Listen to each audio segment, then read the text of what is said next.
Uma ótima noite para todos que acompanham mais um Nossa Night. Sejam muito bem-vindos a mais um programa. E eu quero já fazer um convite para você ficar com a gente até o final, porque hoje o programa está sensacional. Sempre recebendo uma pessoa para falar sobre a sua carreira, sua história de vida, sobre o seu testemunho, que com certeza vai acrescentar muito aqui para a gente. Lembrando que toda quinta-feira, às 21 horas, nós temos esse encontro marcado. Eu quero você aqui junto com a gente, tá bom? Não perca, beleza? Aqui no CJC. E vem comigo porque a nossa convidada já está aqui. A nossa convidada de hoje, ela é uma jovem cantora que tem se destacado no cenário da música cristã pela sensibilidade, profundidade bíblica e autenticidade em suas canções. Recentemente, sua canção Hebreus 9 ganhou grande repercussão nas plataformas digitais, levando sua mensagem para diferentes países e impactando milhares de pessoas. Vamos receber com muito carinho Luísa Fonseca. Vem pra cá! Tudo bem, Luísa? Seja muito bem-vinda, um prazer conhecê-la. Obrigada. Fique à vontade. Tudo bem, Luísa? Você é daqui do Rio mesmo? Sou do Rio. Carioca? Carioquíssima. Mas é carioca igual eu que, tipo, não gosta de praia, não gosta de sol? Não, isso não é nem carioca pra mim. É? Não, e eu morei em São Paulo, né? Fiquei 4 anos em São Paulo. E ainda lá eu conservava minhas raízes cariocas. Não pode abandonar. Entendi. É porque diz que o bom carioca, ele gosta de praia, ele gosta de mate. Mate geladinho, né? com limão. Com limão.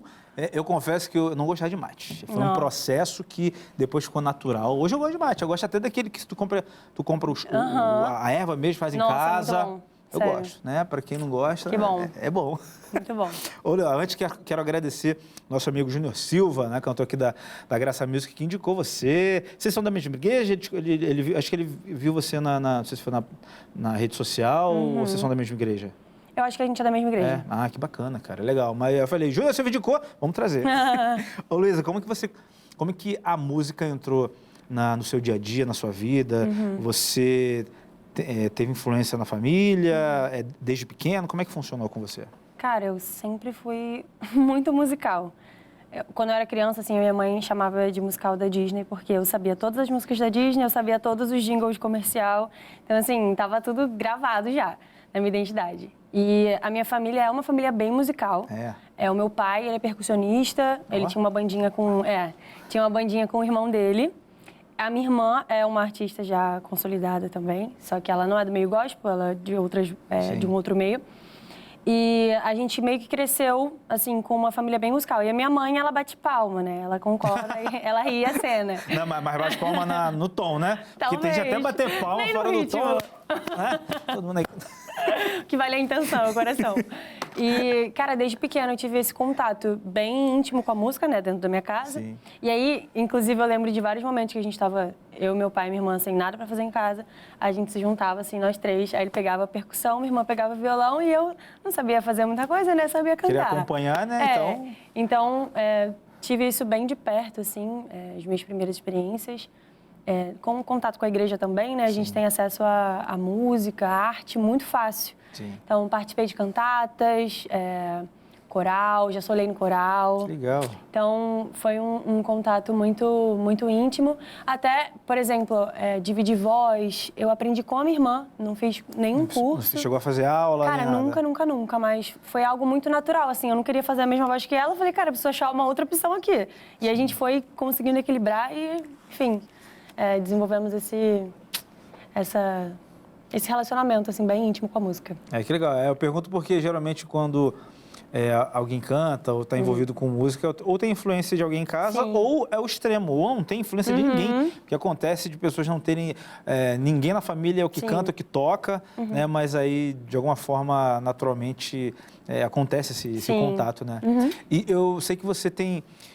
você fala muito da sala de oração, né? Antes de dizer qual a importância da sala de oração na sua história, e explica pra gente o que é a sala de oração. Eu amo esse assunto, acho que é algo muito visceral para mim, porque antes de eu... Tem a ver com o fato de eu ter morado em São Paulo, né? Antes de eu ir para São Paulo, eu era de uma igreja daqui, uma comunidade, e eu fui para uma casa de praia, né, da minha família, em 2019, e lá a gente conheceu uma igreja porque, assim, eu gostava muito de ter esse contato constante com a igreja. Como eu estava de férias, eu já não estava mais ficando no meu bairro e tal. Eu fui para São Pedro da Aldeia. E lá eu conheci uma igreja E a igreja me chamava muita atenção porque tinha uma cruz gigante na porta, uma luz roxa saindo assim embaixo. Eu falei, mano, se não era pra chamar atenção... Diferente. Se não era pra chamar atenção, conseguiu. E daí, eu olhei essa igreja e o Senhor falou muito comigo, assim, pra entrar. E aí, quando eu entrei, eu conheci a galera de lá. E a filha do pastor, ela tava nessa cidade pequena que se chama Montemor, interior de São Paulo. Eita. E daí, eu senti uma conexão muito forte com ela. Eu falei, mano, ou eu vou orar por ela, ou ela vai orar por mim, mas alguma coisa vai acontecer. Sim. E no final do culto, essa menina veio na minha direção. Fiquei, tipo assim, parecia até João Batista, vendo Jesus chegando assim. E eu tava, meu Deus, alguma coisa vai acontecer. E daí, ela falou comigo sobre uma escola, né, chamada CPP. E aí, enfim, eu tinha 17 anos e fiquei, cara, será que meus pais vão deixar? Eu sou muito apegada à minha família, nunca me vi morando em outro lugar. Mas Deus quis fazer desse jeito. E aí eu conheci ela, tipo, numa segunda-feira. Na sexta-feira eu já estava fazendo as minhas malas para ir para São Paulo. Meus pais deixaram. É como se fosse um seminário? Tipo isso? É um curso bíblico, que ele tem a duração de 1 ano. Você fica numa chácara. E aí ele é dividido em estações, né? Caramba. E aí é escatologia, vida com Deus. Enfim, tem uma ordem, né? Sim. A galera que eu andava, né, dessa igreja, eles tinham muito acesso à teologia, assim, bem profunda mesmo. Sim. Então, eles entenderam que esse era o lugar que a igreja poderia caminhar, assim, sabe? De estar nesse lugar de oração, em relação ao modelo mesmo Harpa e Taça. Eu vou explicar um pouco mais pra frente. É como se fosse uma preparação para quem fosse ir a campo?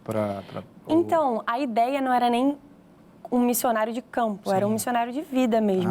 Você tem um contato maior aprendizado para você levar para você. E o foco da escola no início eram pastores e depois se tornaram jovens, porque eles entenderam que era sobre você preparar as pessoas para atuarem no mundo, né? E aí essa igreja tinha essa sala de oração. E aí funcionava em turnos de 4 horas diárias, né? E depois aumentou para 6. A ideia era ser 24 horas, mas isso depende de muita gente. Caramba, mas com, tipo como se fosse escala? Tipo, entra hora por 2 horas, 4 horas? Isso. E daí eles separavam os missionários, né? Eu era, tipo, do turno da manhã. Tá. Então, tinha um horário ali de 10 às 14 horas. E aquele momento era um momento muito especial. E era algo que fazem, inclusive, no F-Hop, não sei se você conhece. Sim. Mas eles têm uma sala de oração lá e é o mesmo modelo. Então, o que a gente faz, né? A gente se reúne, somos os missionários integrais, né? Que eu era missionária integral, não sou mais. Mas lá a gente se reunia e estudava a Bíblia e era separado em turnos. Tinha um turno de adoração intercessória e aí, tipo, era um momento onde a gente pegava uma passagem bíblica, uma oração apostólica e a gente orava claramente. Tem uma oração que é uma oração de Paulo, que ele ora para que os servos e os irmãos dele estivessem arraigados e alicerçados em amor. E aí a gente destrinchava aquele texto. E aí botava a oração base. E aí as pessoas que estavam na sala, que não eram missionários, eram os membros da igreja, convidados, podiam pegar o microfone e orar, baseado nesse texto, né? Senhor, que você alicerce a sua igreja, a igreja brasileira, que ela esteja unida em amor, alicerçada em amor. E aí tinha uns turnos de adoração com a palavra que foram, assim, os que mais me tocaram, porque é literalmente um seminário cantado. Então, a gente estudava teologia e cantava ela. Então, eu fui de uma equipe de adoração em Apocalipse 4 durante 4 anos da minha vida. Então, foi mudando a liderança, né? Às vezes o violão trocava, o baterista, enfim. Sim. Mas foi um apego, assim, que a gente teve à palavra de Deus e a gente literalmente cantava a Bíblia. Então, isso para mim, cantar a palavra de Deus é o que, sim, tem me arrebatado desde então, sabe? Então, e foi nesse momento que você percebeu que você seria usada por Deus através da música, através da oração? Foi lá que você teve esse insight, vamos dizer assim? Ou foi depois que terminou todo esse processo? Eu já tinha sido de outra igreja, né, aqui no Rio. Então, eu sempre tive a percepção de que eu faria algo em relação à música. Não só porque eu sabia cantar, porque eu acho que não é muito sobre o que a gente sabe ou não fazer. É aquilo que o Senhor derrama como graça, assim. Então, às vezes eu posso ser uma ótima cantora, mas talvez Deus tenha me chamado para outra coisa. E tá tudo bem, entendeu? Nem sempre Ele chama aquilo que você é muito bom, Exatamente. né? Às vezes você não é, vamos dizer, tão bom em alguma coisa, mas Deus te chama e te prepara aquilo. Exatamente, porque isso Deus tem um papel nessas coisas. E nessas outras igrejas que eu passei, eu comentei, né, que eu fui solei na cantata e tal. Só que eu era muito nova. Eu tinha, assim, eu me me encontrei de novo com o Senhor com 14 anos, com 13 anos. Sim. Você parou, ficou um tempo... Fiquei um tempo afastada, mas na verdade foi entre os 12 e o final dos 14. Eu me converti de 14 para 15, na verdade. Tipo, se firmou mesmo com Cristo, né? É, de verdade. E lá eu já tinha sentido que tinha algo para mim em relação à música. Eu sentia Deus... Cara, era como se ele saísse, assim, quando eu cantava. Ele parecia que as palavras fluíam da minha boca e tinha graça para aquilo. Era graça que eu sentia a unção de Deus, era isso. E lá eu tinha entendido isso, mas depois desse tempo, né, que foi 2020, durante a pandemia, inclusive, eu não vivi a pandemia porque eu estava numa chácara nesse curso bíblico. Então, eu não sei o que aconteceu. O período todo da pandemia, você chegou a ficar? Então, a gente saiu no final da pandemia porque a gente acabou pegando Covid. Sim, aí cada um teve que voltar para sua própria casa. Sim, mas a maioria do tempo estava lá guardado. Estava guardadíssimos. Assim, Deus, né? Então, assim, sem televisão, tinha celular, mas, tipo, a gente nem usava. A internet, a gente tinha que subir num morrinho para poder usar. Então, foi um tempo que o Senhor mesmo me escondeu de todo mundo, até do Covid, graças a Deus. Mas em um momento... E da ansiedade também, né? Porque o pessoal nesse período ficou muito ansioso, né? Mesmo com rede social em casa, mesmo vendo tudo. Não, né? a rede social, ela deixa muito mais ansiosa. Sim, a realidade é essa. Mas nesse lugar eu descobri mais profundamente. Eu não tinha muita coisa para fazer. Sim. Então, era eu e Deus. E eu.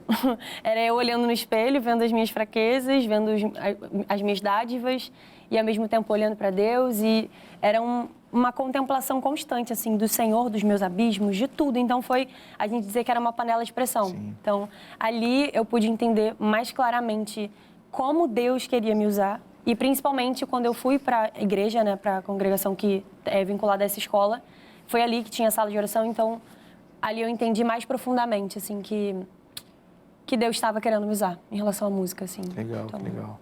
E para quem já ouviu a sua canção, né, a gente percebe que tem base bíblica do início até o fim.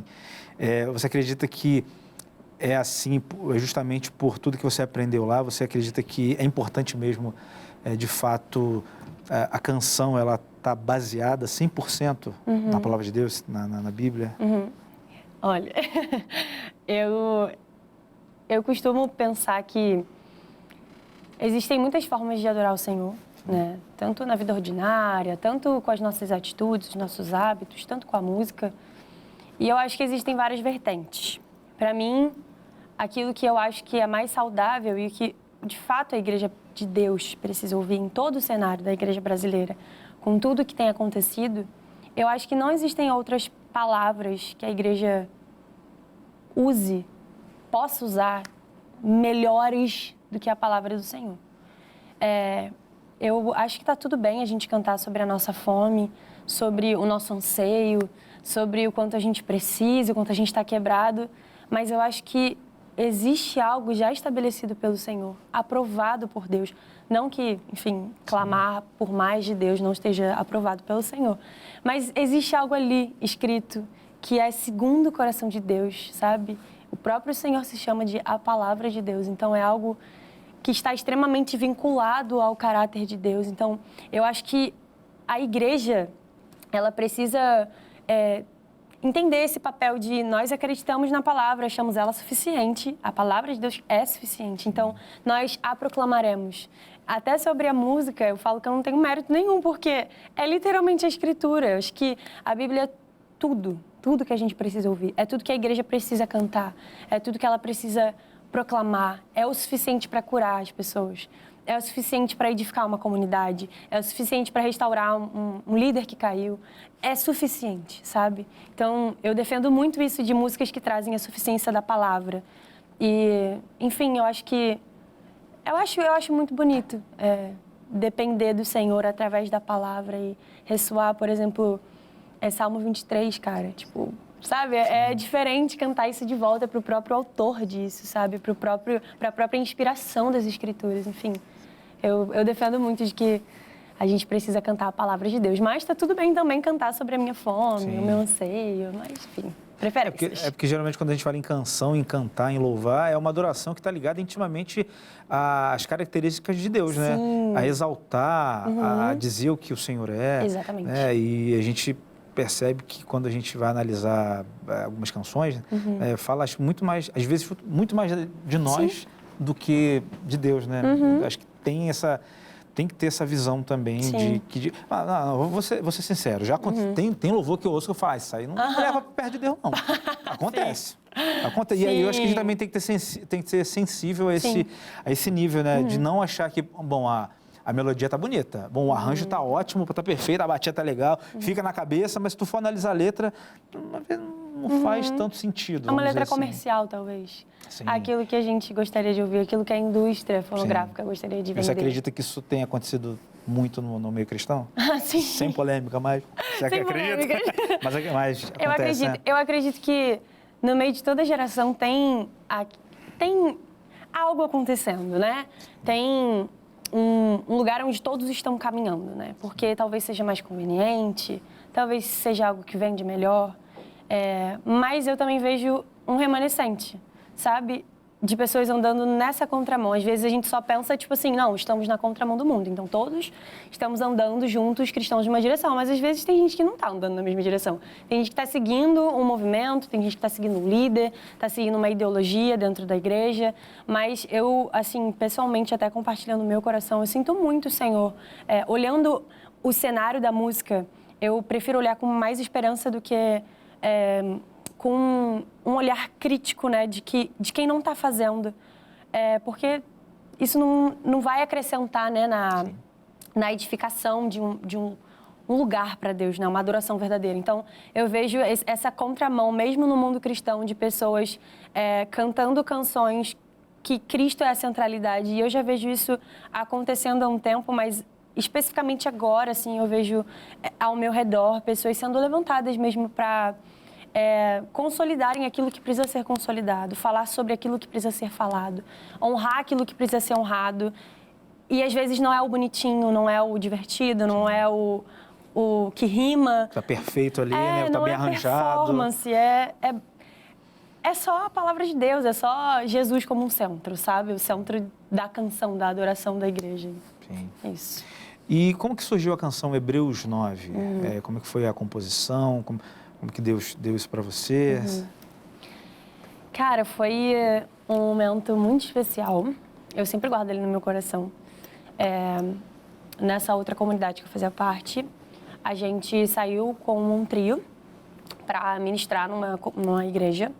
E o líder que era o líder da nossa comunidade, ele foi pregar. E a gente foi como o ministério de louvor ali, né? Então ele levou a gente, levou 3 meninas e a nossa banda.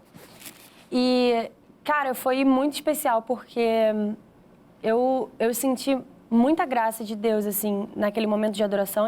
Eu amo canções antigas, né? A adoração extravagante se você sentar aqui pra gente ficar conversando sobre isso. Deus maior. Não. Meu Deus.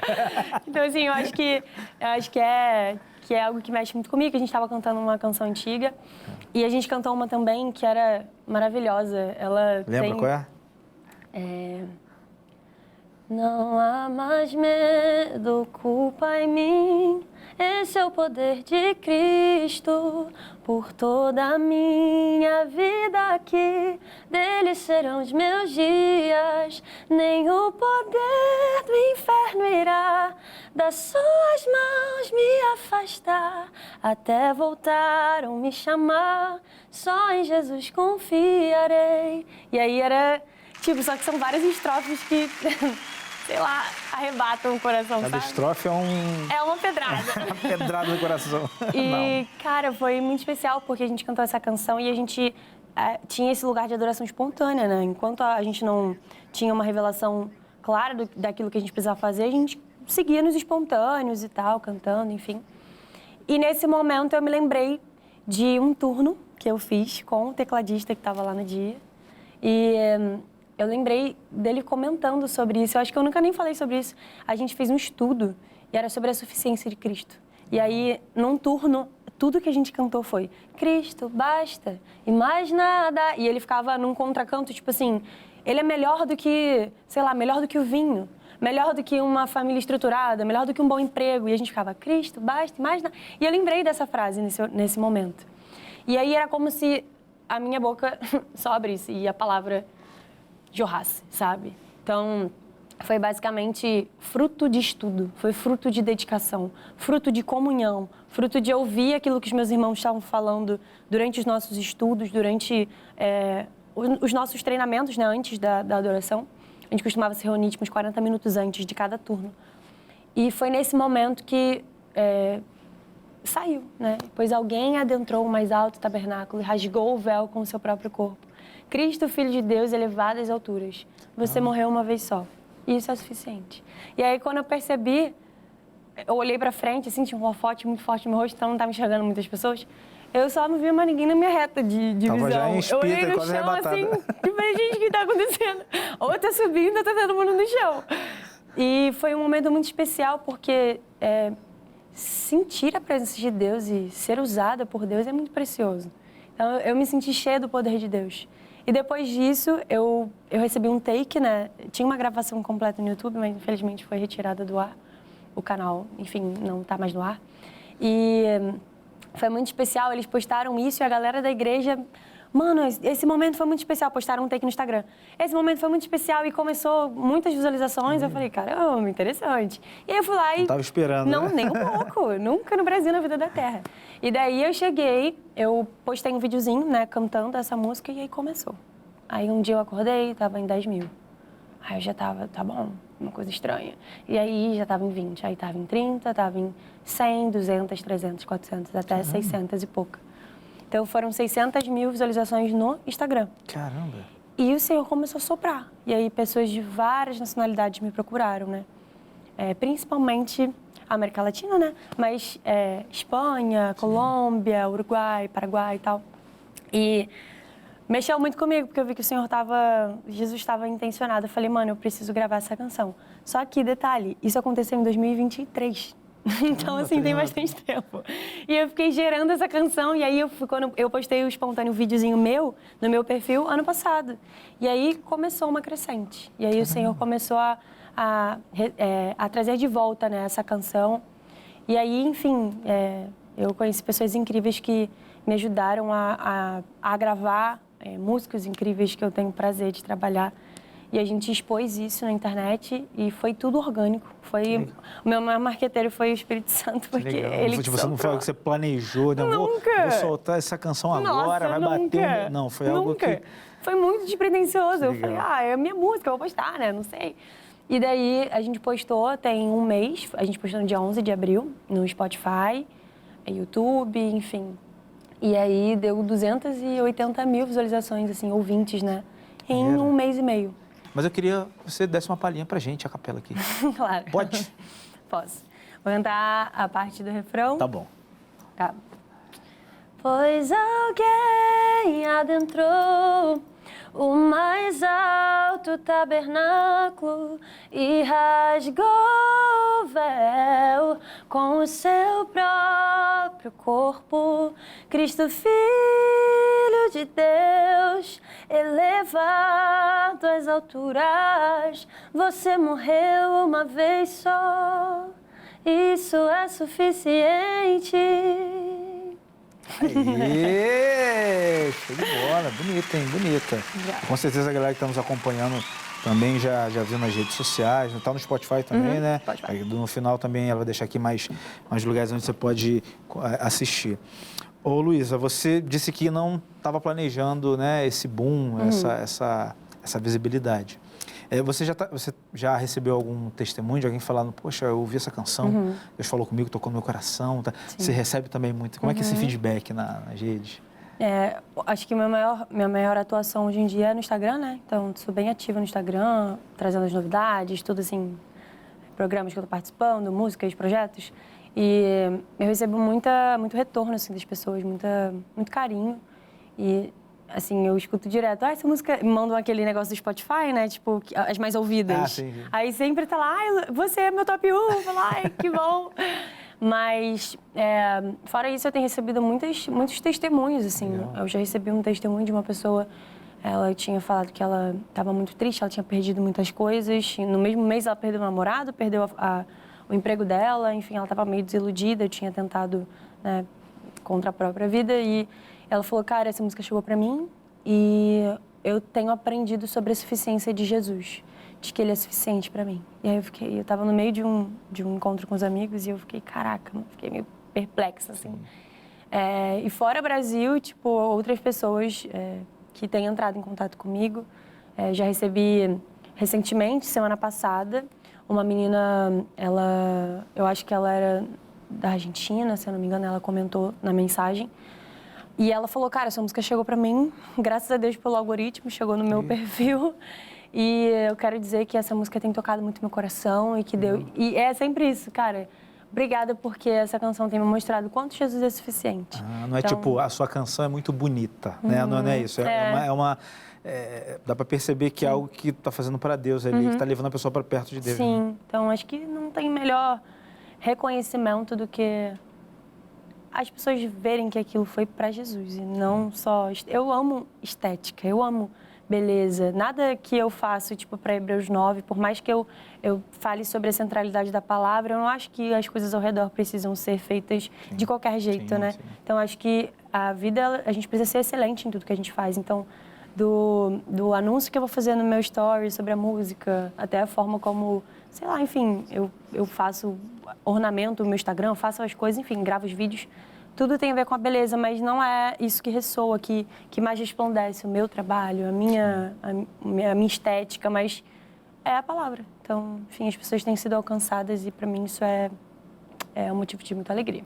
E geralmente quando você começa a ser reconhecido, né, começa a receber mensagem, começa a de fato ver que as pessoas estão reconhecendo aquilo e admirando aquilo que você está fazendo, quando a gente fala do meio cristão, né? Nós estamos fazendo algo, mas sabendo que toda honra tem que ser voltada para Deus. Como você consegue cuidar disso, né? Para que seu coração não se engrandeça, para que você, de fato, não traga essa glória para você. Porque sabe que quando as pessoas estão aparecendo, se a pessoa não tiver esse freio, esse feeling, né, essa sensibilidade em Deus também, a pessoa acha que é ela que está fazendo. Mas é eu, porque eu sou bom. Como é que você consegue não deixar isso entrar no seu coração, vamos dizer assim? Eu conto com muitos pilares aí. Um deles é a igreja local. Acho que eu apoio muito músicos e cantores que vêm de um lugar, que tem a quem prestar contas, que tem contato com os seus pastores, que são discipulados, que tem um núcleo ali de pessoas, 2 ou 3 pessoas que, de fato, conhecem bem o coração delas. E eu acho que isso é uma das formas de você conseguir lutar contra esse desejo da grandeza, que eu tenho um livro que eu leio que ele se chama 7 Anseios do Coração Humano. E ele fala sobre as grandezas, né? Os nossos desejos, nossos anseios. E um deles é a grandeza. Só que ele fala que o pecado redirecionou o desejo de grandeza para uma autograndeza, um desejo de se fazer grande, né? Ele usa até o texto de Abraão, né? Quando Deus promete para ele que ele vai ser grande, que o nome dele vai ser grande, enfim. E aí começa Babel se auto-intitular como, não, ele pega aquilo que Deus prometeria a Abraão e eles se engrandecem e querem fazer aquilo para a própria glória, sabe? Tipo, eles começam a se exaltar. Então, eu acho que Deus promete coisas grandes para os seus filhos, Ele dá boas coisas, confia coisas de visibilidade, enfim. E então, por isso, eu não acho que a grandeza ela seja um problema. Ela direcionada para a pessoa certa realmente é o melhor lugar. Mas eu conto com a minha igreja para me auxiliar nisso, né? Com os meus pastores, com os meus amigos. Eu acho que uma vida na luz, não só para um artista, mas também para um membro de igreja, assim. É uma coisa até que eu quero falar para você que ande na luz. Ande na luz. A forma certa de viver o evangelho é expondo a sua vida, para que quando você for surpreendido por um pecado, quando você vê que o seu coração está mais inclinado para a carne do que para o reino de Deus, você tenha pessoas maduras que estão dispostas a se comprometer em edificar a sua vida e trazer você de volta, sabe? Então, isso é uma das formas, né, que eu me sinto segura. Sim. E eu acho que essa rede de apoio, até da minha família também, pessoas que falam a verdade para mim. Isso é importante, né? Para mim, eu priorizo muito a verdade. Então, eu prefiro que você fale para mim que eu tô sendo arrogante do que simplesmente você deixar passar. Eu acho que todo mundo tem o direito de saber a verdade. Então, Por mais que ela machuque, que ela doa, eu acho que todos nós temos esse direito, né? De crescermos, porque ouvir a verdade é sobre você crescer. Sim. Então, e traz você para a realidade também, né? Exatamente. Aí a pessoa acha que ela está fazendo tudo certo sempre, que ela e ela se torna intocável sem perceber. Exatamente. Né? Esse não é o caminho do Evangelho. E eu conto com Deus também. Assim, esse acesso direto. Final do ano passado foi um processo de poda muito profunda do Senhor. Eu vi que eu estava me deixando levar por circunstâncias. Chama muita atenção, né? Quando você está exposta. É legal você ter boas pessoas ao seu redor. É legal as pessoas reconhecerem aquilo que você faz. Mas essas coisas passam. Essas coisas passam muito rápido. E a gente viver debaixo da audiência das pessoas é muito cruel, porque um dia você é muito querido e no outro dia você pode ser esquecido. E aí, que a audiência é assim, né? Você tá tudo muito rápido. Agora você tá lá em cima, daqui a pouco você não tá tanto. Então, tipo assim, vincular a sua identidade a algo tão passageiro, é tão menos do que o Evangelho promete pra gente, sabe? Então, foi um momento do Senhor estruturar algumas coisas e tirar esse anseio pelos padrões que... É aquilo que a gente estava falando, né? Tá todo mundo indo por aqui. Sim. Então eu vou por aqui. Não, fulano, eu confio no fulano, estamos indo aqui. Mas, cara, a gente já parou para ouvir Deus, para entender o que a gente precisa fazer, o que a gente precisa abrir mão. Talvez para X fulano um carro 0 não seja um problema. Não mexa com o ego dele. Talvez para outro fulano a visibilidade não seja um problema, mas o que é um problema para você? E aí Deus estava me confrontando isso, assim, aonde está a sua esperança? E aí eu comecei a meditar sobre tantas coisas tão difíceis de engolir. E Ele foi me tirando de mim esse anseio por essas coisas da terra, assim. São ótimas, eu adoraria um carro 0, adoraria, sabe, uma casa própria, mas se eu não tiver essas coisas, se as pessoas não me virem, se eu estiver diante da audiência de uma só pessoa, isso me basta. É isso que vai... Sabe, quem vai me sustentar no dia mal? Então, acho que são essas coisas que me sustentam para não deixar que o meu ego seja a coisa principal da minha vida, sabe? Perfeito. Até porque se você viver dessa forma, você de fato vai estar com os olhos somente aqui, né? E Deus em nenhum momento Ele quer que a gente fique com os olhos somente na terra, né? Porque tudo aqui é passageiro. Além de ser passageiro, passa muito rápido. Né? As coisas materiais são boas, mas são consequências e também, né? Não podem, acho que, tirar o foco daquilo que a gente precisa fazer para Cristo, mas visando sempre o reino, né? Sim. E como é que é o seu processo de composição? Você tem outras composições também? Como é que funciona com você? Você é aquela que para e fala, não, agora vou tentar escrever, ou não, vou me consagrar antes. Tem um processo que você segue? Ou... Cara, eu falo muito disso nas minhas redes sociais. As pessoas me perguntam, eu sempre abro caixinha de pergunta no meu perfil. E aí, como que é o seu processo criativo? Como que você faz e tal? E sim, eu tenho outras canções. Hebreus 9, ela tem uma pegada muito diferente das minhas outras canções. E eu digo em relação à música em si, né? A composição musical. As outras músicas são centradas no Evangelho, mas trazem uma parte também de quem eu sou. Eu gosto muito de música. E não só música... worship, sabe? Sim. Tipo, cronometradinho, vamos fazer um dom, fá e tal. Tipo, eu gosto de bossa nova, eu gosto de... Você é mais agitado muitas também, coisas. né? Eu gosto de um R&B, sabe? Eu trabalho com isso também, cantando em casamentos, enfim. Legal. Mas eu tenho outras composições, são projetos, inclusive, que já estão vindo por aí. Coisa nova futuramente? Temos um álbum já, temos muitas coisas, assim. Que legal. Mas é isso, assim, meu processo criativo... Eu medito muito nas coisas. Então, eu sempre estou pensando. Para mim, nunca é só uma situação. Sim. Então, meu processo criativo é vivendo. Por exemplo, às vezes eu vejo alguém... esses dias eu estava trabalhando num casamento e eu estava num bairro nobre de São Paulo. E aí, uma moça, né, abriu o carro. E aí, o motorista entrou no carro dela para levar o carro. Ela entrou, conversou com as amigas. E aquela cena podia ser só uma pessoa normal abrindo o carro e indo conversar com as amigas. Mas eu filosofei, eu fiquei olhando e falei, cara, como que... Será que ela é feliz? Mas será que isso é suficiente para ela? Só você perguntando e tem esse diálogo, né? Tipo assim, todo mundo conversando, e pensando, cara, e se eu tivesse isso? Mas será que isso é tudo? E aí eu começo a pensar. E nisso, em muitas coisas, eu tô lavando a louça e eu começo a pensar. Sabe, ter insights, assim, tanto do espírito quanto meditações, assim, né? Sobre a vida, filosofias e tal. Então, eu nunca de fato, parei intencionalmente, a não ser a ponte de Hebreus 9. Eu literalmente sentei, eu falei, cara, eu preciso me comprometer em terminar de escrever isso aqui. Então, eu sentei, peguei Hebreus 9 e comecei a escrever. Mas, de resto, às vezes eu tô sentada em casa. Aí vem ali uma inspiração. Aí eu né? falo, cara, eu preciso tanto de Deus. Aí eu começo, preciso de ti, Senhor. Eu preciso de ti, Senhor, como a água que vem da sua presença. Aí começa. Me enche de quem você é. Fundamenta-me como a árvore plantada junto aos ribeiros. Eu já lembro de Salmo 1. Sim. Aí já linkando, começa né, a cantar Salmo 1. passagem bíblica. E aí começa a ir percorrendo assim pela palavra, sabe? Então, o meu processo criativo é esse, é observar. Inclusive, tem uma música que eu sempre falo no meu Instagram. Ela se chama Quadro, ela está dentro desse próximo álbum. E ela foi baseada numa pregação de uma pessoa chamada Alessandro Matos. E a pregação dele foi inspirada num poema de Adélia Prado. E aí, esse poema é um poema onde ela está sentada, tipo, sendo observada pelo sol, e ela está comendo tangerinas.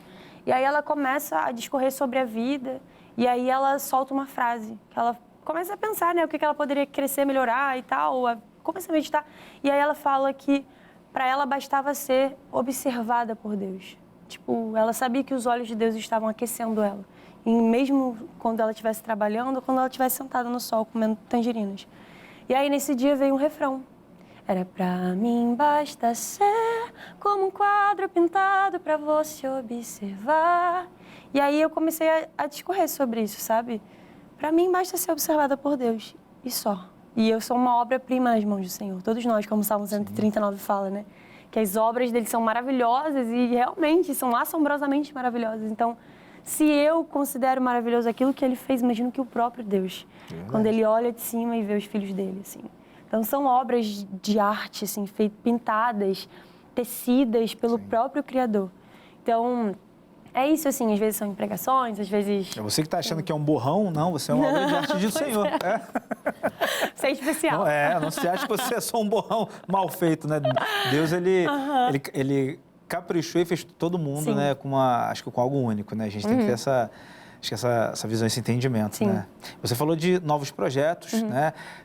Você também tinha falado aqui em off que parece que você vai gravar em espanhol a canção. É Sim. a própria Hebreus 9 ou outra? Isso, é Hebreus 9. Já está falando espanhol muito bem? Um pouco, apenas um pouco. Como é que vai ser esse processo? Como é que foi esse convite?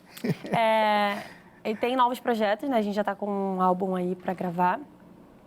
Mas eu sinto que ainda tem algo para tirar de Hebreus 9. Acho que no português já falou com muitos brasileiros. Mas eu acho que a palavra de Deus precisa ser propagada. Não a minha música, mas Hebreus, sabe? Essa paz de saber que você tem um sumo sacerdote perfeito. Todo mundo precisa ouvir isso. E aí eu recebi essas mensagens, né, de pessoas que me encorajaram. Cara, eu tô aqui, eu escuto em português, mas seria um privilégio ouvir ela em espanhol. E aí eu comecei a sentir no meu coração. Eu via que ela ficava melodicamente muito agradável em espanhol. Eu já gravei para o meu Instagram também, então as pessoas já estão sendo aquecidas ali, né, do que vai acontecer.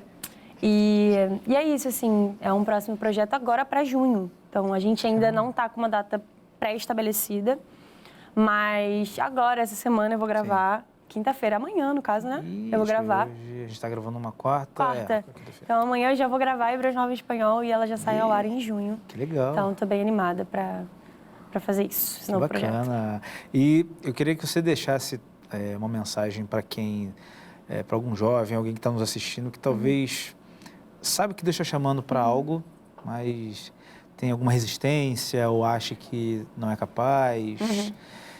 O que você diria, qual a mensagem que você deixaria para esse jovem, essa pessoa? Eu acho que eu compartilharia aquilo que o Senhor tem falado comigo firmemente.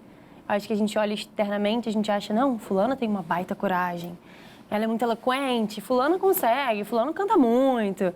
Mas algo que eu tenho ouvido do Senhor no meio de tantas novidades e às vezes contemplando as minhas faltas também, é o que Josué ouviu do Senhor. Seja forte e corajoso. Eu acho que naquele momento ele estava pegando o bastão de Moisés. E era uma grande responsabilidade. Porque era um grande homem de Deus, aquele que subia no monte de Deus, era aquele que, de fato, transmitia, né, a voz do próprio Criador para o povo. E, cara, um jovem chamado Josué, que ficava observando os comportamentos de Moisés naquela tenda, ele só entende de Deus que é para ele levar esse legado, né, de Moisés. Mas ele era muito jovem e talvez ele se achasse muito incapaz. E ao longo ali do final, onde Josué começa a ser levantado, né, ele começa a ouvir de forma recorrente. Não é uma ou duas vezes, foram mais de 5 vezes que Deus repete: seja forte e corajoso. Então, é isso que eu quero deixar, assim, para você que talvez não se ache o suficiente, ou acha que precisa de um belo curso, ou precisa fazer os melhores melismas, ou precisa de tantas coisas. Só seja forte e corajoso. Se o Senhor tem chamado você para carregar coisas grandes, Ele é responsável por isso. E Ele só conta com a sua disponibilidade, porque se você não tiver força e coragem, o Senhor vai dar força e coragem. Então, assim, ainda na sua falta de coragem, na sua falta de força, o Senhor está ali disposto, se você quiser, aprender com Ele a ser forte e corajoso. Então, acho que é isso que eu deixaria para vocês. Perfeito. Eu vou pedir para... Primeiro, eu quero agradecer a sua presença. Obrigado por dividir um pouquinho da sua trajetória, de tudo que Deus tem feito através de você e que você alcance muitas e muitas pessoas, não só aqui no Brasil, mas também fora, né? Agora com os seus novos projetos, que Ele te use muito naquilo que tem usado, tá bom? E como é que as pessoas fazem para te encontrar nas redes sociais, Instagram? Quem não ouviu as suas canções ainda, deixa pra gente também. Tá. A minha rede social, meu Instagram, que é onde eu estou mais ativa, é Luísa com S, _ R Fonseca, com S.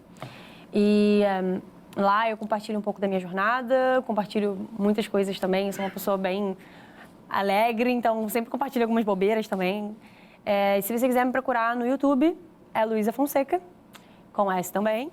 E se você quiser me procurar no Spotify, minha canção se chama Hebreus 9. E meu perfil também se chama Luísa Fonseca, então é bem fácil de você me encontrar.